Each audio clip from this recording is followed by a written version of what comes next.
Hello, everybody. Welcome along if it's your first time, especially welcome along if it's your first time watching live. Welcome back if it's not your first time. And it's great to see you. I hope everybody is safe and well. It's just started to rain here. So it's looking a little bit grey. But today is about portrait. So this is portrait number 3. So I can't believe that it was over a month ago that I did the first 2 portrait ones. The one about the head, and then the second one was about eyes. And today we're going to be looking at the bottom part of the face. So probably more about mouth and about shadows, stuff like that.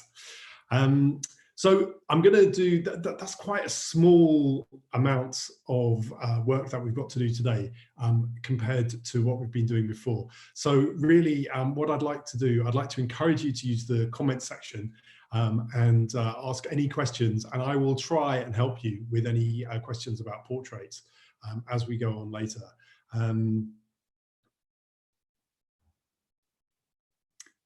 So there are people watching in Leatherhead, which is just there, and then also watching in New Zealand, which is obviously very far away. So you're very welcome, and thank you always for letting me know where you're watching from. Right, so before we carry on, I want to just do a little bit of a recap. So I want to show you this. I got this email from Portugal, from Porto, and there was a lady that showed me, that's not working, why is that not working? Oh, it's working. She showed me that she'd got her whole kindergarten in lockdown to do a Museum of Red for the 25th of April, which is Revolution Day in Portugal. And I just want to show you some of these because I think they look really good. And there's loads of them. She sent 10 of them through in one go. So this was what they were doing. And she said that her 3-year-old was running around the house. I guess that's him or her down there, trying to get things that were red. And you can see that people really did a good job here and got lots of things. And I think it was really nice to see just, it looks quite Christmassy, that one, to see just one color all in one go. There's another one. So these are all different people. I love that one. It's sort of like going into pink on one side. And then that last one, I just think is so amazing. On a round table, I couldn't work out. I thought it was a rug where she'd organized it. But I think that was from Clara herself.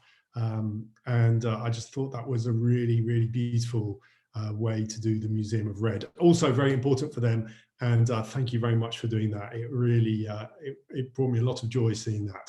So I thought, wow, that was really amazing. And then yesterday, I got another email from Hannah, Robin, Cornelius, and Nell, and they sent me this. And they did that in their window for the NHS Rainbows and the Thursday Clap. And I just thought that was like even more like next level, because not only is it from one color, but they'd organized it in this color spectrum. So you can see how that goes through. So yes, please check them out on Instagram. Their email, their username there is People Will Always Need Plates.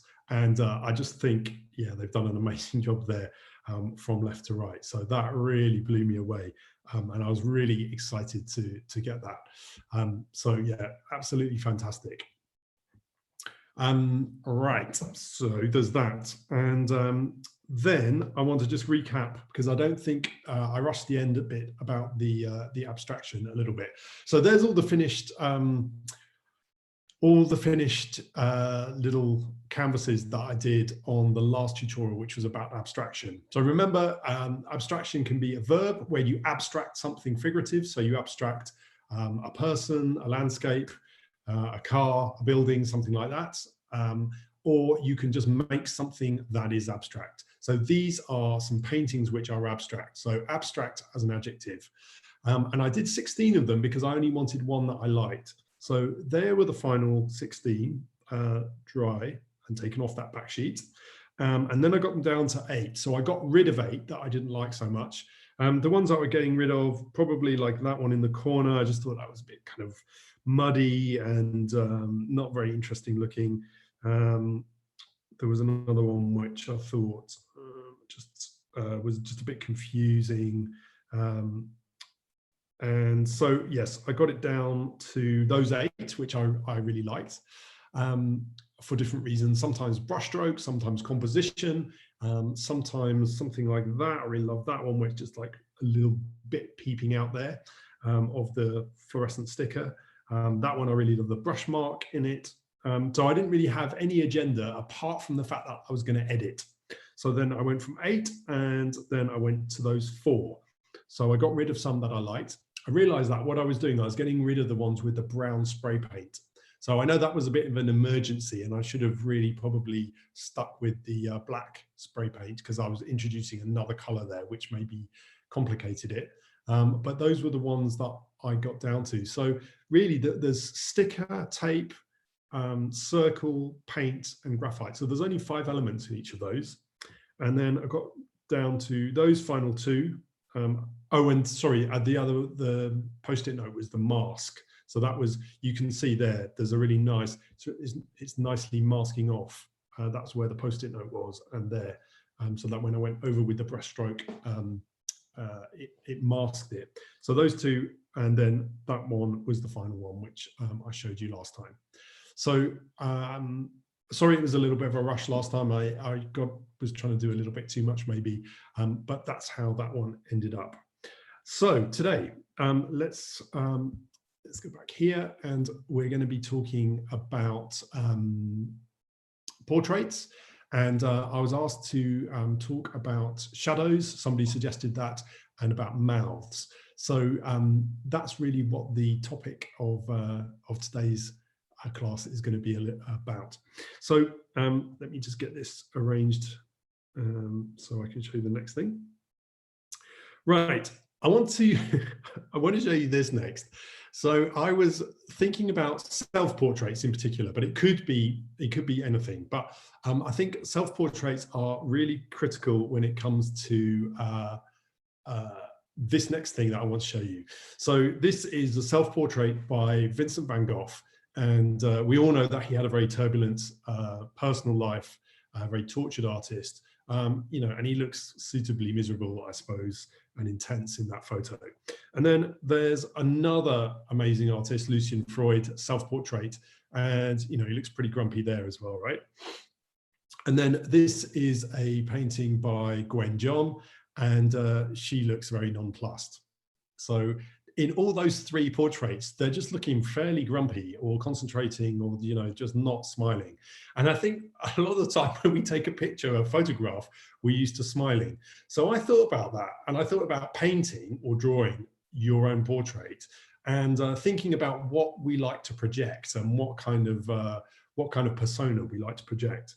So there's a photograph of me, and I'm not smiling. So that's just looking straight at the camera, and then that's a photograph of me and I'm smiling. Now, if I'm doing a painting of myself, self-portrait, I might kind of start thinking, oh, I don't want to look like that. I want to look a little bit happier than that.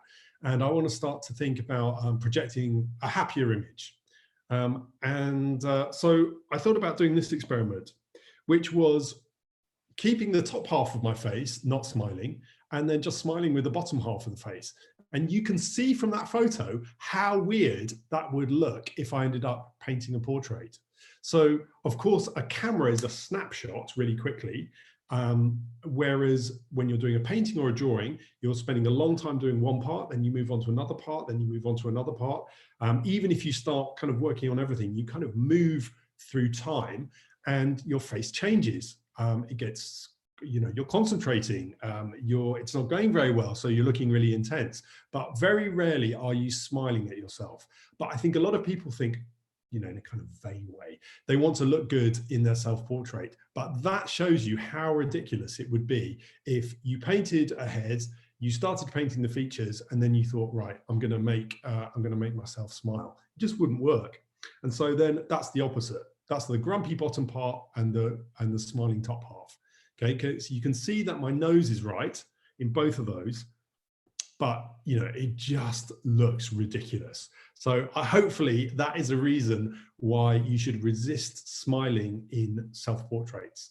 I hope that makes sense. A little bit ridiculous, but you know, I think I wanted to make a point there that when you do that, when you're doing a self-portrait, don't worry if you look super intense. Look, I have a really bad resting grumpy face, right? So, you know, I know what that looks like. And you know, people say that I'm really intense and that I look really grumpy, and I'm feeling fine. So if your self-portrait isn't smiling, don't worry about it. Just kind of realize that it's way better to do that than some ridiculous smiling face.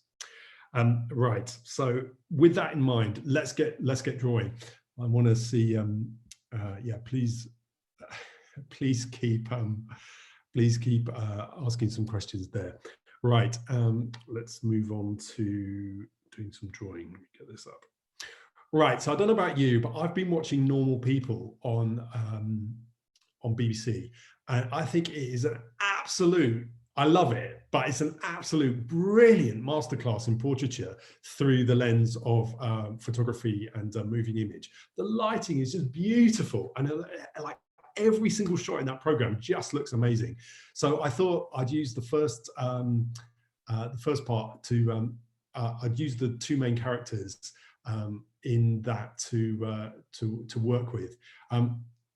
Normally, I think if I didn't have a moustache, I would use my own mouth to show you, but I'm aware that with my moustache, you can't really see my mouth very well. So I'm going to use some other people. So forgive me for that.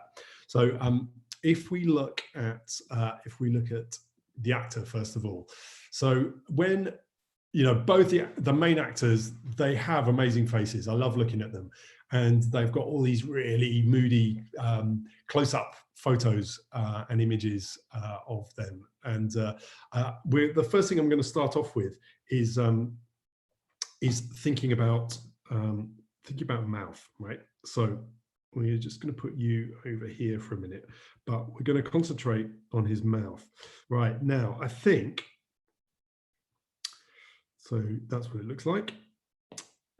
So I think when we're starting out, especially when we're at school or something, I think we seem a mouth a little bit like an outline, right? So we see it sort of, let me just make that a little bit thinner.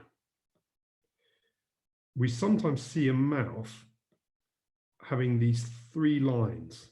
So that top line, the middle line, and the bottom line, to make a mouth shape.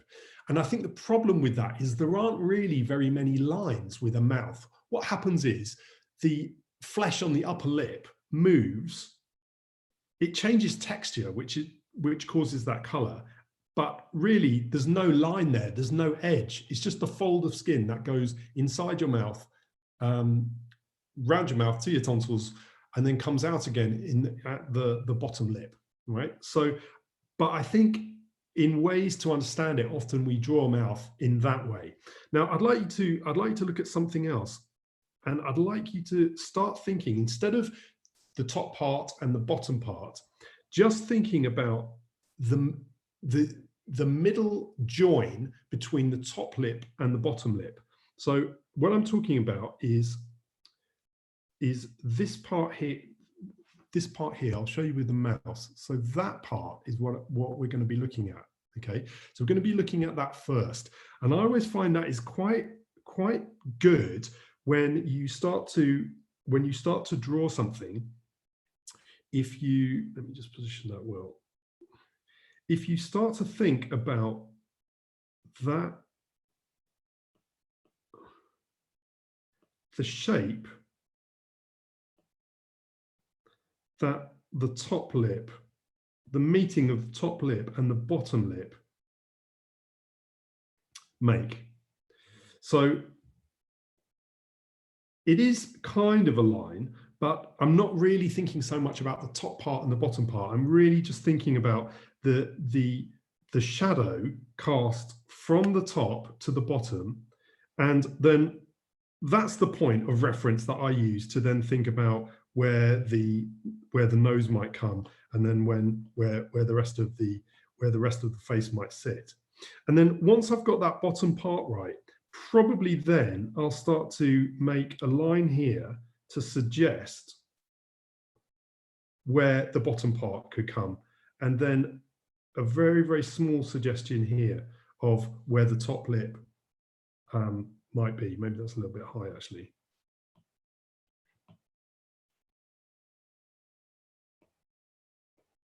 Probably more like that. Okay, so in my initial plotting out of the face, I probably just used those 3 parts. So instead of drawing a very hard outline, I'd think of that middle fold between a closed mouth with the top lip and the bottom lip, where that joins, and really, really carefully look at the shape that that makes. So some people have got a very, very flat line, but I particularly chose that shot because it shows a really beautiful undulation. And that's really what I'd work with first of all. And then I'd work with adding a little bit of thinking, if I'm thinking here, thinking about the form of this, and maybe thinking about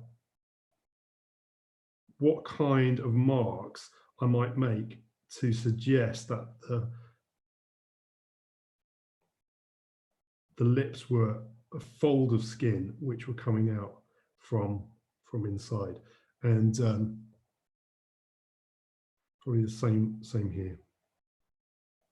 So just a really small suggestion. So that's one way of looking at it. So here, there's the lighting's fairly flat. There is a little bit of shadow, but I want to move on to another image from the series because I want to explain another way of looking at it here. So we're going to put Marianne over there. Right, now if we analyze what's going on a little bit here, so what I want to do is I want to let me get some paint on there.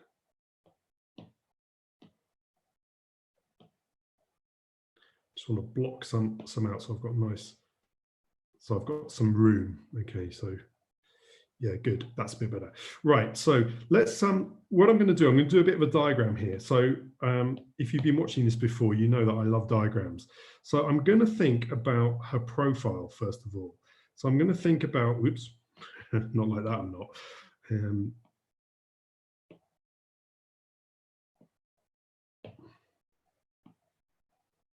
Okay. So I'm going to think about her profile.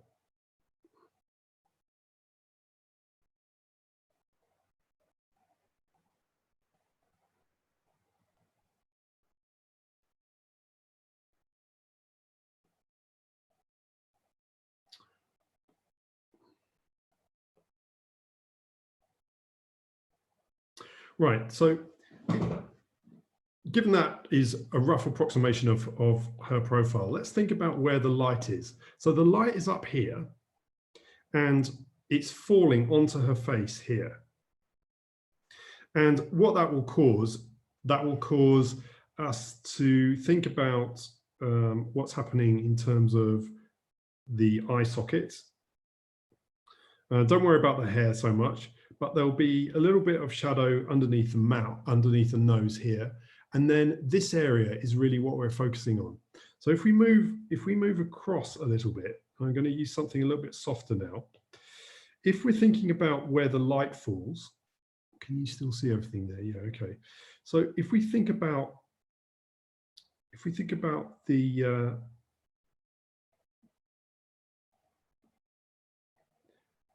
if we think about the top lip, and then there's a little bit of shadow underneath her lip, and then there's a small bit of shadow where her nose is.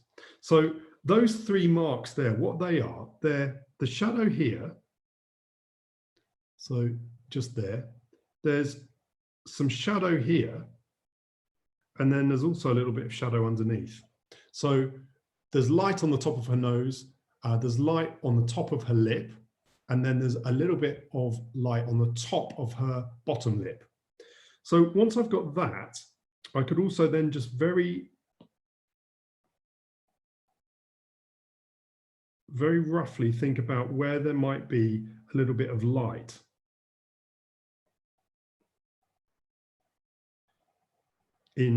So I'm trying to do it really, really simply so that you can just see a very, very simple way to add some definition to a face. Now, once I've got that, that might not look very much, but what I can do here, I can start to think, okay, well, once I've got to that point, I can look at the shape of her mouth, and she's got a different, she's got a different shaped mouth to the boy in it.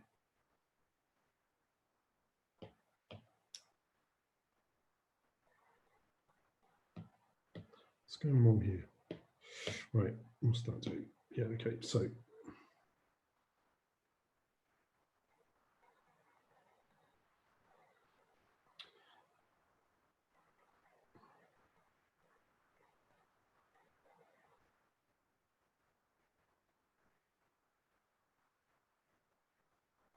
Maybe I need to take a little bit of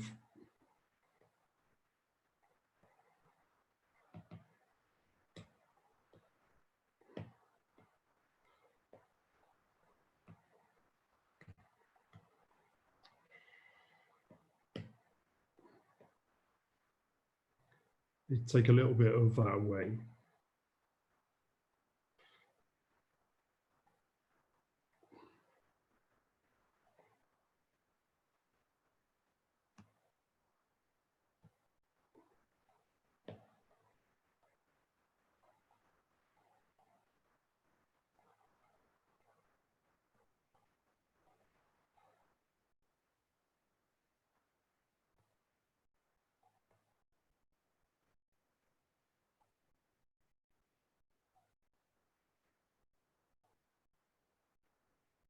So I'm using a background which is fairly neutral, and then what I'm doing here, I'm using two different tones, right? Because I've got a dark tone with the pastel, and then I've got a light tone as well, which is that white color.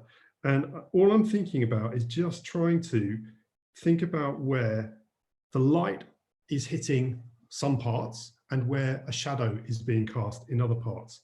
And I think, especially if you're drawing a woman's face, you need a very, very light touch here, because you don't want to give a heavy shadow underneath the jawline or underneath the nose, because it can look you know, like they've got a beard or a moustache. So what I'm trying to show you here is just a very, very light touch. So on the drawing on the left-hand side, on the diagram, you can see that there's a little bit of light that hits here. There's some light that hits here. And then there's some light that hits there. And hopefully you can see that all those correspond here, here, and here. And I think maybe this is just a strategy to think about not panicking when you get something very complicated like a mouth or a nose. And really, I think both those things, they need such a light touch when it comes to putting them into a portrait. Something like eyes, we've talked about already. And I think the eyes are the first place that you look. They also, remember the points between the eyes and the tip of the nose, they also give the character and get the likeness just right on a portrait. But with the nose and the mouth, try and be much softer in the approach. So I want to really quickly, I want to look at a couple more images. Now, I think this image is interesting because this one is at nighttime, so it's shot with overhead lighting. And when you look here, there's a lot of shadow cast from his eyebrows, from underneath the nose, from underneath the mouth, the bottom lip, and also from his chin, from his chin onto his shadow of his chin onto his jumper. Now, I realized when I was setting up this light here that I had to be careful. One of the videos I shot, and the shadow did something like, what did it do? It did something strange to my face. It gave me a really odd shadow.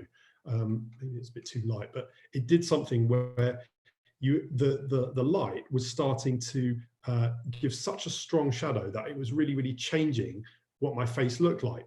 So that you've got to be very careful when you work with shadows that they're not too hard. So of course, some shadow really, really helps us to describe the face that's in front of us, even if it's our own. But really, really watch that when it comes to shadows, because there are some shadows which get cast onto the face and they can become really, really distracting.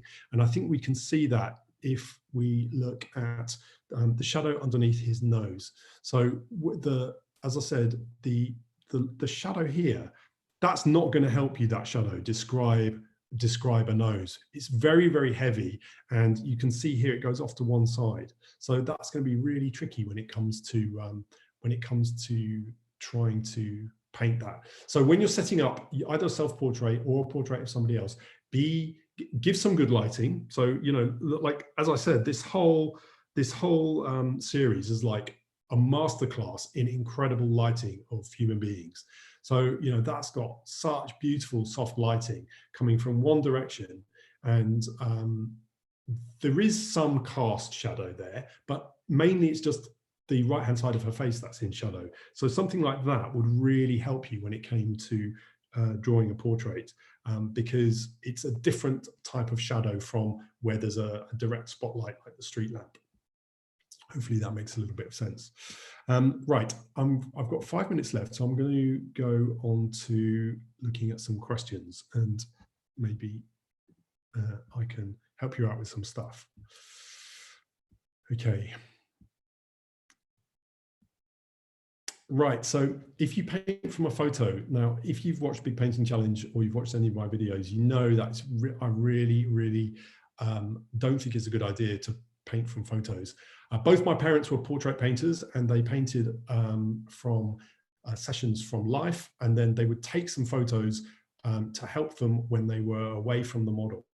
The problem with painting from a photo is that a lot of the work is done for you, and you start to make big assumptions about what's there. So it's already on a flat sheet, there's already, or a screen, there's already a composition there, and you're not going to really investigate how to translate the form that's in front of you terribly well. You're going to make some shortcuts. So I would say never ever draw from photos if you can help it. Of course, there are some exceptions to that, but it won't help you. What will happen is you'll produce something that you think is better, but actually it isn't better, because all you're doing, you're copying a photo rather than translating what's in front of you. So I know that's heartbreaking for lots of people because they just love to draw from photos. Never a good idea if you want to be a better artist. It's always better to look. The reason I'm using photos here is because I need to do that. I'd love to have somebody here to do the same demonstration, but it's not really possible. So try not to draw from photos. I would love to draw or paint, and somebody to actually say, oh, that's such and such, instead of that's a good male or female. Okay, so this is about form and shadows and mouth. If you want to get a good likeness, you need to look at the first video that I did, which was back in March. So the one with the baked bean cans. So that's about this triangle between the eyes and the tip of the nose. And that's really the formula that will get your portrait looking like a really good likeness of somebody. So that's really important. But we're not really talking about that too much today. So go and check out the first video that I did about that. Would you always keep in the whole head in a portrait? No, not necessarily. My friend Nigel Spong, who lives in New York, he did a painting of his mum, and she occupied, I guess the frame was like that, and the portrait that he painted of her was probably like this. So he did this amazing portrait, which got entered into the BP Portrait Award, and he really just took that part, and it occupied a huge frame, and it was a huge painting as well. So composition is very important. We've talked about that a little bit also, about how to get the whole composition right. Again, check out the first videos that I was doing on portrait. Can't remember if it's in number 1 or number 2, But that is really up to you to figure out what you need to put in the portrait. The ones I showed you of Lucy and Freud and Van Gogh and of Gwen John, they're kind of fairly traditional, right? But there's lots of precedent for doing very different compositions with just some small parts. Let me have a look at some more questions. Yep, so the tips on starting a portrait, yeah, again, you need to go back to the first ones because I talk a lot about that, about how to block in some background color, some green, because it's the complementary color to the orangey brown skin tone colors. So go and have a look at that. What else is there? So really, yeah, in terms of lines, when it comes to the face, there are really not that many lines. You can look for them because I know that, you know, sometimes lines help us do something that is kind of fairly concrete, but really a whole face is just, it's an undulation of skin, of form. So there aren't too many edges, there are not too many lines. So everything, I know it looks like there's a line on my eyelash or on my eyelid, but actually it's just a change in form from my eyebrow to my eyelid, and that's what's causing the color change, the tonal change. It's not really a line. So really try and resist that. Just try and see it as form, and try and not do something which I think a lot of people do at the beginning. Certainly I've made all these mistakes myself, is that you draw everything in and then you color it in or you paint it in. So hopefully that second part of the tutorial where I was doing Marianne's face was the opposite of that, right? So that was just seeing form first of all, and then drawing in on top of that, just to give a little bit more detail or erasing some detail. Yep, if the mouth is 3/4, that's just a little bit more complicated. So I thought we'd start with the basics, just with a flat face. So I was looking, I think I was finding some where she was looking 3/4 view. But I think it's just a little bit more difficult, right? So in order to explain it, I was just trying to explain the basics from straight on angle with light coming from one side. Let's just, so that was the 3/4 view. It's taking a long time today. So it just gets more complicated because the triangle between the eyes and the nose changes. The amount of face that you see changes when it goes 3/4. So you see 3/4 of the amount of face, and that when it's a full face. So hopefully that made some sense. I think that, you know, I always understand stuff in diagram form. So I'll go back to that because I think if you figure out where the light's coming from, you figure out what the light's hitting first, what's a neutral tone and what's in shadow, that will really help you. It will help you calm down, and hopefully it will help you get your portraits a bit better.